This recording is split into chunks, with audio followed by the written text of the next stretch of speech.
Sa Sampaloc, Maynila, pati kawad na para lang sa kuryente na bistong ginagawang sampayan ng mga damit, sinitayan at iba pang nakahambalang sa kalsada sa tulong ng inyong Kapuso Action Man.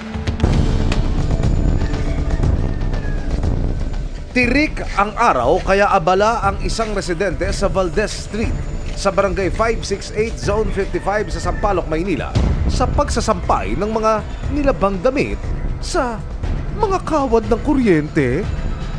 Minarapat po ng inyong Kapuso Action Man na makipag-coordinate sa MTPB, Manila Traffic and Parking Bureau, para sila na ho ang magsagawa ng inspeksyon at mag-execute ng mga hakbang kung ano ba'y nararapat dito ho sa reklamo na ito.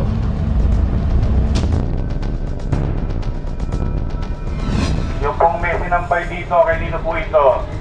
Bawal po tayo magsampay sa kalye. Bawal po yan, bawal yung mga sinampay sa kalye. Yung pong nagsasampay na nandyan sa taas.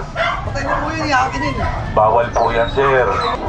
Huwag po kayo dyan magsampay. Okay lang naman din kasi madiring naman nasa kawad. Kaya tinanggal ko rin po. Nakausap din ng inyong Kapuso Action Man ang babaeng nakita sa video na nagsasampay sa mga kawad. Ano masasabi nyo? At isa ko sa mga nareklamo yung pagsasampay nyo ng damit.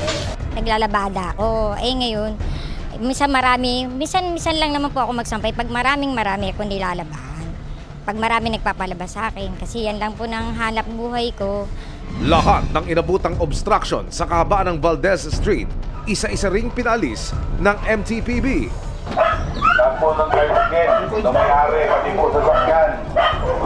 Dalisin niyo po yun dyan, titigita po namin yan, pag-iingalit. May fine ba yung mga ganyan? May violation ba yan? May pwede kaparusahan na hepe? Yes sir, actually meron. Kaso nga lang, ang may handle po niyan sa sanitation ng Maynila, dapat po sila ang merong ang DPS po namin, sila po yung may panikit po talaga sa ganyan. Sa amin po kasi sa mga sasakyan. May pangako naman ng barangay matapos ang clearing operation. Madadala na po sila. Sabi ko naman sa kanila, huwag nyo na ulit ibalik yan para hindi na tayo puntahan. Mission accomplished tayo, mga kapuso. Para sa inyong mga sumbong, ipadala nyo lamang sa Kapuso Action Man Facebook page.